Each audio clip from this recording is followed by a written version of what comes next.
Viewers welcome back in our program जी। Doctor साहब साडे कोल पहली ईमेल आई है पंजाब तो भैन सुखमन कौर जी दी। ये लिखते हैं डॉक्टर साहब मेरे को बहुता समा नहीं कि मैं वेरवे नाल लिख सकां, पर जदों भी मौका बने हेठ लिखे मुद्दे जरूर विचारियो। पहला नवंबर 1984 ते संजय सूरी दी किताब ग्लोबल पंजाब टीवी ते उसदी इंटरव्यू देखियो। दूसरा इटली च भारतीय कौंसलेट ने इटली दी सरकार नूं सिखां नूं इटली दा वीज़ा देण तों रोकिया है। इस बारे सिख सियासत ते पढ़ सकदे हो। जे तुसीं अपने इटली दे सूत्रां कोलों इस बारे होर जानकारी दे सको तां चंगा होवेगा। तीसरा इटली विखे पाकिस्तानी नौकरियां दा झांसा दे के सिखां नूं बेवकूफ बना रहे हैं। चौथा मोदी दी ईस्ट पॉलिसी, मोदी सरकार ने नागालैंड नाल शांति समझौता किया है। मोदी ने बंगलादेश नाल बार्डर विवाद भी हल किया है।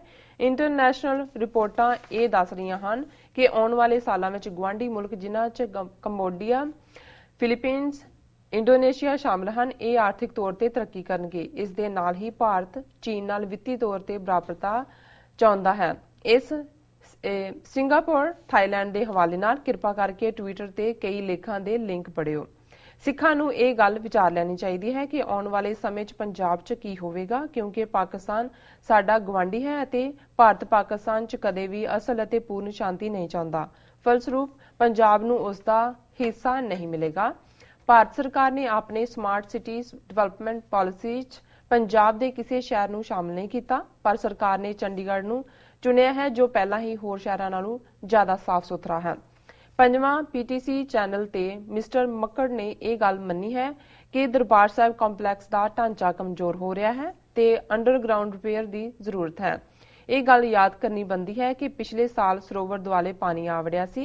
शहरां वालों इस सब का एक कारण यह दस्सिया जा रहा है कि आले दुआले हो रही उसारी जिवें प्लाजा सही तरीके नाल ना होने करके समस्या आई है।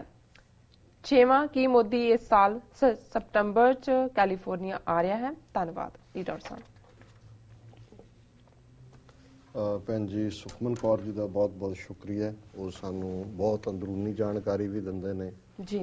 और मैं हालांकि समझदा भी मैनू थोड़ा बहुत पढ़न का या नोज फॉर न्यूज़ है, पर बहुत वारी कुछ चीज़ां जिहड़ियां वो सानू दसदे ने उहदा सानू भी पता नहीं हुंदा, क्योंकि साडे कोल भी इत्थे जिन्नी जानकारी है कई बार वो महदूद हुंदी है। उत्थे पंजाब दे विच मोर अवेलेबल है कई मामलों जी।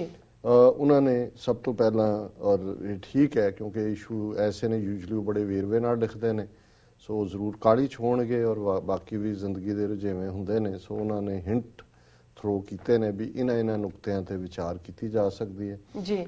संजय सूरी की किताब नवंबर 84 बारे मैनू पढ़न का मौका तो नहीं बनया।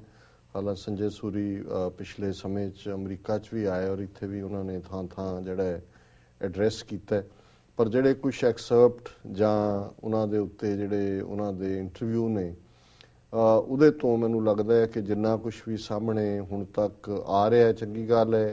फूलका की किताब वैन द ट्री फॉल्स जां ईवन जरनैल सिंह पत्रकार उन्हां दी किताब आई एक्यूज, उस सीरीज़ दे विच ये जिहड़ी है उन्हां दी नवंबर 84 दे उत्ते जिहड़ी किताब है उस दे विच है तां उही पार्ट जिहदे च कि उही तत्थ बार बार कि किवें ये स्टेट स्पॉन्सर्ड सी। और संजय सूरी उन्हां पहलियां पत्रकारां चों सी जिन्हें सीसगंज दे बाहर भीड़ वल्लों 3 सिखां नूं जिहड़ा है वो जिउंदे साड़न दी गल लिआंदी और उन्होंने हुण इस सारे पार्ट च काफ़ी जिहड़ा ईवन पुलिस दा इनएक्शन सी और की होया। बेशक 30 साल बाद उन्होंने लिखी और उन्होंने पूछा गया कि भी तुसी 30 साल क्यों नहीं कहा, तो उन्होंने अपना एक लॉजिक दिता है। पर मैं समझदा भी सच तो जदों भी बाहर आंदा है, जे सच है तो सच बाहर आएगा ही। और असी समझते हैं भी रिलेटिवली क्योंकि उन्हों का फोकस सिर्फ नवंबर 84 और उत्थे की होया गवर्नमेंट दी एजेंसियां दी, होम मिनिस्ट्री दी, पुलिस कमिश्नर दी, सारियां दी मिली भुगत का खुलासा उन्होंने काफ़ी वेरवे दे नाल कीता।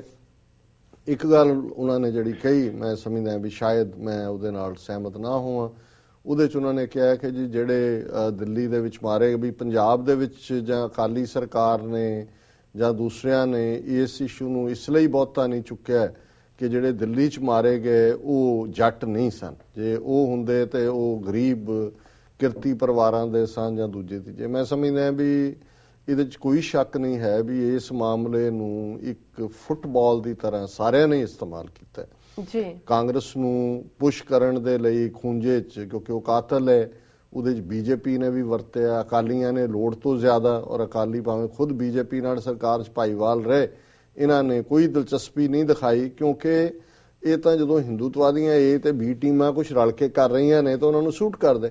ਪਰ ਮੇਰਾ ਖਿਆਲ ਹੈ ਸੰਜੇ ਸੂਰੀ ਜਦੋਂ, ਕਿਉਂਕਿ ਦਿੱਲੀ ਤੇ ਹੀ ਉਹ ਇੰਨਾ ਫੋਕਸਡ ਹੈ ਕਿ ਸ਼ਾਇਦ ਉਹਨੂੰ ਇਹ ਨਜ਼ਰ ਨਹੀਂ ਆਇਆ ਵੀ ਇਸ ਸਰਕਾਰ ਨੇ ਤਾਂ ਜਿਹੜਾ ਆਪਣਾ 1 ਲੱਖ ਜਿਸ ਭਾਈਚਾਰੇ ਨੂੰ ਇਹ ਰੈਫਰ ਕਰ ਰਿਹਾ ਹੈ, ਪੰਜਾਬ 'ਚ ਜਿਹੜੇ ਹਜ਼ਾਰਾਂ ਨੌਜਵਾਨ ਮਾਰੇ, ਇਹਨਾਂ ਨੇ ਤਾਂ ਉਹਨਾਂ ਦੇ ਕਾਤਲਾਂ ਨੂੰ, ਉਹ ਸੁਮੇਧ ਸੈਣੀ ਹੋਏ, ਉਹ ਇਜ਼ਹਾਰ ਆਲਮ ਹੋਏ, ਉਹ ਸਾਰੇ ਜਿਹੜੇ ਆਫੀਸਰਸ ਹੋਣ, ਉਹਨਾਂ ਨੂੰ ਪ੍ਰਮੋਟ ਵੀ ਕੀਤਾ, ਉਹਨਾਂ ਨੂੰ ਚੰਗੇ ਅਹੁਦਿਆਂ ਤੇ ਵੀ ਰੱਖਿਆ, ਔਰ ਪੰਜਾਬ ਦੇ ਵਿੱਚ ਵੀ ਜਿਹੜੇ ਦੋਸ਼ੀ ਸੀ ਰਾਦਰ ਉਹਨਾਂ ਨੂੰ ਪ੍ਰਮੋਸ਼ਨ ਦਿੱਤੀ। ਸੋ ਇਹਨਾਂ ਦੇ ਸਾਹਮਣੇ ਤਾਂ ਮਹਿਜ਼ ਪਾਵਰ ਹੈ ਜੀ, ਔਰ ਪਾਵਰ ਦਾ ਹੀ ਆਧਾਰ। ਔਰ ਅੱਜ ਮੈਂ ਦੇਖ ਰਿਹਾ ਸੀ ਸ਼ਾਇਦ ਥਾਟ ਫॉर ਟੁਡੇ ਦੇ ਵਿੱਚ ਕਿਤੇ ਕਿ ਵੀ ਉਹਦੇ 'ਚ ਕਿਸੇ ਨੇ ਕਿਹਾ ਕਿ ਵੀ ਪਾਵਰ, ਉਹਨਾਂ ਨੇ ਕਿਹਾ ਜੀ ਯੂਜੂਲੀ ਇਹ ਕਿਹਾ ਜਾਂਦਾ ਹੈ ਕਿ power ਕਰਪਟਸ a man.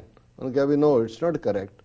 Fear corrupts a man as they have the fear to lose power. ਜੀ, ਕਿ ਪਾਵਰ ਨਾਲੋਂ ਵੀ ਜਦੋਂ ਇੱਕ ਤਾਂ ਪਾਵਰ ਤਾਂ ਤੁਹਾਡੇ ਕੋਲ ਆ ਗਈ, ਉਸ ਤੋਂ ਬਾਅਦ ਤੁਸੀਂ ਕਿਵੇਂ ਕਰਪਟ ਹੁੰਦੇ ਹੋ? Due to fear. ਫੀਅਰ ਕਿਸ ਗੱਲ ਦਾ ਹੈ? ਕਿ ਪਾਵਰ ਸਾਡੇ ਹੱਥੋਂ ਨਾ ਨਿਕਲ ਜਾਏ। ਸੋ ਮੈਂ ਸਮਝਦਾ ਵੀ ਇਹ ਜਿਹੜਾ ਇਹ ਅੱਜ ਦੀ ਕੋਰਟ ਹੈ, ਇਹ ਇਹਨਾਂ ਤੇ ਹੀ ਢੁਕਦੀ ਹੈ ਅਕਾਲੀਆਂ ਦੇ ਉੱਤੇ, ਕਿ ਇਹਨਾਂ ਨੇ ਪਾਵਰ 25 ਸਾਲ ਕੋੜਮੇ ਦੀ ਔਰ ਇਹ ਸਾਰਾ ਕਾਇਮ ਰੱਖਣ ਦੀ ਖਾਤਰ ਇਹਨਾਂ ਦੇ ਲਈ ਸਿੱਖ ਦਿੱਲੀ ਦੇ ਹੋਣ, ਪੰਜਾਬ ਦੇ ਹੋਣ, ਜੱਟ ਹੋਣ ਨਾ ਹੋਣ, ਕੋਈ ਹੋਰ ਹੋਏ, ਇਹਨਾਂ ਨੂੰ ਫਰਕ ਨਹੀਂ ਪੈਂਦਾ। ਇਹ ਤਾਂ ਆਪਣੇ ਬੱਚਿਆਂ, ਆਪਣੇ ਭਰਾਵਾਂ, ਆਪਣੀ ਕੌਮ ਦੀ ਜਵਾਨੀ ਦੇ ਸਿਰਾਂ ਦੇ ਉੱਤੇ ਜਿਹੜੇ ਉਹਨਾਂ ਦੇ ਉੱਤੇ ਪੈਰ ਰੱਖ ਕੇ ਇਹ ਸਤਾ ਤੱਕ ਗਏ ਨੇ, ਔਰ ਸਤਾ ਨੂੰ ਜਿਹੜਾ ਇਸ ਕਦਰ ਚੰਬੜ ਗਏ ਨੇ ਔਰ ਉਹਨੂੰ ਕਾਇਮ ਰੱਖਣਾ ਚਾਹੁੰਦੇ ਨੇ ਕਿ ਅਗਲੇ ਵੀ ਜਿਹੜੇ ਕੌਮ ਦੇ ਪੁੱਤਰ ਨੇ ਉਹਨਾਂ ਦੇ ਜਿਹੜੇ ਸਿਰ ਲਾਉਣ ਨੂੰ ਤਿਆਰ ਬੈਠੇ ਨੇ। ਦੂਸਰਾ ਇਸ਼ੂ ਭੈਣ ਜੀ ਨੇ ਜਿਹੜਾ ਉਹ ਇਟਲੀ ਦੇ ਹਵਾਲੇ ਨਾਲ ਕੀਤਾ ਕਿ ਇਟਲੀ ਦੇ ਕੌਂਸੂਲੇਟ ਨੇ ਕਿਹਾ ਕਿ ਵੀ ਸਿੱਖਾਂ ਨੂੰ ਵੀਜ਼ੇ ਨਾ ਦਿਓ, ਔਰ ਕਿਉਂਕਿ ਸਾਡੇ ਦਰਸ਼ਕਾਂ ਦੇ ਵਿੱਚ ਇਟਲੀ ਨਾਲ ਦੇ ਵਿੱਚ ਵੀ ਬੈਠੇ ਵੀਰ ਭੈਣਾਂ ਨੇ, ਅਸੀਂ ਚਾਹਾਂਗੇ, ਮੈਂ ਖਬਰ ਕਿਤੇ ਚਲਦੇ ਚਲਦੇ ਜ਼ਰੂਰ ਦੇਖੀ ਹੈ ਪਰ ਇਹਦੀ ਕਨਫਰਮੇਸ਼ਨ ਨਹੀਂ ਹੈ, ਜੇ ਉਹ ਸਾਨੂੰ ਕੋਈ ਜਾਣਕਾਰੀ ਇਸ ਬਾਰੇ ਦੇ ਸਕਣ ਤੇ ਅਸੀਂ ਜਿਹੜਾ ਸਾਨੂੰ ਖੁਸ਼ੀ ਹੋਏਗੀ ਸਾਂਝੀ ਕਰਕੇ।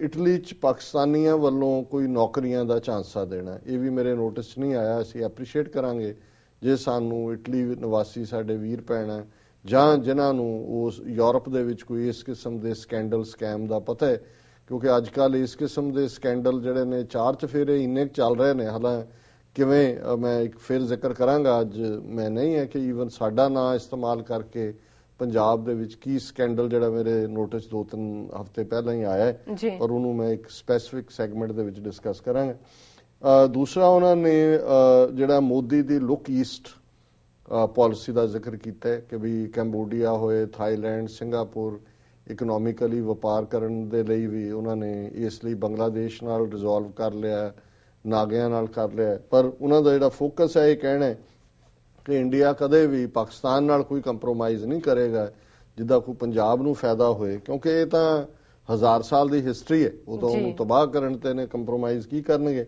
ਉਹਨਾਂ ਨੇ ਫਿਰ ਸਮਾਰਟ ਸਿਟੀ 'ਚ ਗੱਲ ਕੀਤੀ ਕਿ ਪੰਜਾਬ ਦਾ ਕੋਈ ਸ਼ਹਿਰ ਜਿਹੜਾ ਹੈ ਉਹ ਭਾਈ ਉਹ ਅਸੀਂ ਸਮਾਰਟ ਹੀ ਨਹੀਂ ਹੈਗੇ। ਸਮਾਰਟ ਤਾਂ ਉਹ ਨੇ ਕਿ ਵੀ ਬਾਜ਼ੀ ਲੈ ਗਏ ਭਾਨੇ ਸ਼ਾਹ ਔਰ ਅਸੀਂ ਧੌਣ ਭਰਾਉਣ ਦੇ ਯਾਰ ਹੀ ਰਹੇ ਜੀ। ਅਸੀਂ ਤਾਂ ਧੌਣ ਬਣਾਉਣ ਵਾਲੇ ਹਾਂ, ਸਾਨੂੰ ਉਹ ਕਿਉਂ ਸਮਾਰਟ ਮੰਨਣ? ਜੇ ਸਮਾਰਟ ਮੰਨਣ ਦੇ ਸਮਾਰਟ ਸਿਟੀ ਦੇਣ। ਉਹਨੂੰ ਕਿਹਾ ਚੰਡੀਗੜ੍ਹ ਪਹਿਲਾਂ ਹੀ ਸਮਾਰਟ, ਉਹ ਵੀ ਉਹਨਾਂ ਦੇ ਕੋਲ ਹੀ ਹੈ, ਔਰ ਚੰਡੀਗੜ੍ਹ 'ਚ ਸਿੱਖਾਂ ਦੀ ਆਬਾਦੀ 17-18% ਵੀ ਨਹੀਂ ਰਹਿ ਗਈ, ਔਰ ਉਹ ਵੀ ਟੋਟਲ ਉਹਦਾ ਕਰੈਕਟਰ ਜਿਹੜਾ ਹੈ ਉਹ ਚੰਡੀਗੜ੍ਹ ਦਾ ਕਲਚਰ ਕੋਈ ਪੰਜਾਬੀ ਜਾਂ ਕੋਈ ਸਿੱਖ ਕਲਚਰ ਨਹੀਂ ਹੈ। ਉਹ ਨੌਕਰੀਆਂ ਹੋਣ, ਅਦਰਵਾਈਜ਼ ਰਹਿਣ ਸਹਿਣ ਹੋਏ, ਜ਼ਬਾਨ ਹੋਏ, ਚੰਡੀਗੜ੍ਹ ਸਿੱਖ ਸ਼ਹਿਰ ਨਹੀਂ ਹੈ ਜਾਂ ਪੰਜਾਬ ਦਾ ਸ਼ਹਿਰ ਨਹੀਂ ਹੈ। ਸੋ ਸਮਾਰਟ ਉਹੀ ਹੈ। ਬਾਕੀ ਉਹਨਾਂ ਨੇ ਕਿਹਾ ਜੀ ਪੀਟੀਸੀ ਦੇ ਉੱਤੇ ਮੱਕੜ ਨੇ ਮੰਨਿਆ, ਮਿਸਟਰ ਮੱਕੜ ਲਿਖਿਆ ਉਹਨਾਂ ਨੇ, ਵੈਸੇ ਮੈਨੂੰ ਚੰਗਾ ਲੱਗਾ, ਮੈਂ ਕਿਹਾ ਮਿਸਟਰ ਹੀ ਹੈ, ਇਹ ਸਿੱਖ ਜਥੇਦਾਰ ਨਹੀਂ ਹੈ।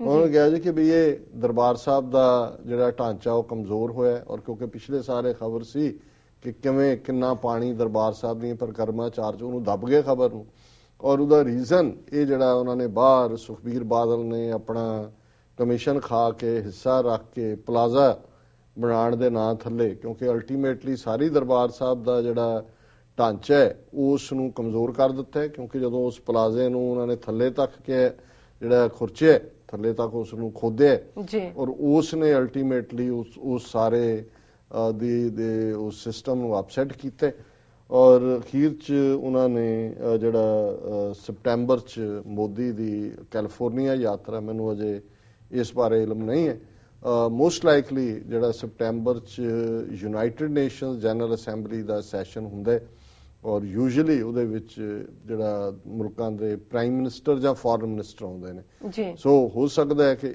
ਇਸ ਸਪਟੈਂਬਰ ਦੀ ਵਿਜ਼ਿਟ 'ਚ ਜਿਹੜਾ ਪ੍ਰਾਈਮ ਮਿਨਿਸਟਰ ਦਾ ਆਉਣਾ ਹੋਏ ਔਰ ਉਸ ਦੌਰਾਨ, ਕਿਉਂਕਿ ਬਹੁਤ ਪਹਿਲਾਂ ਇੱਕ ਖਬਰ ਜ਼ਰੂਰ ਸੀ ਕਿ ਸਿਲੀਕਾਨ ਵੈਲੀ 'ਚ ਪਹਿਲਾਂ ਕਦੇ ਨਹਿਰੂ ਆਇਆ ਸੀ ਉਸ ਬੈਲਟ ਦੇ ਵਿੱਚ ਔਰ ਹੁਣ ਮੋਦੀ ਦੀ ਆਮਦ ਹੋਏਗੀ।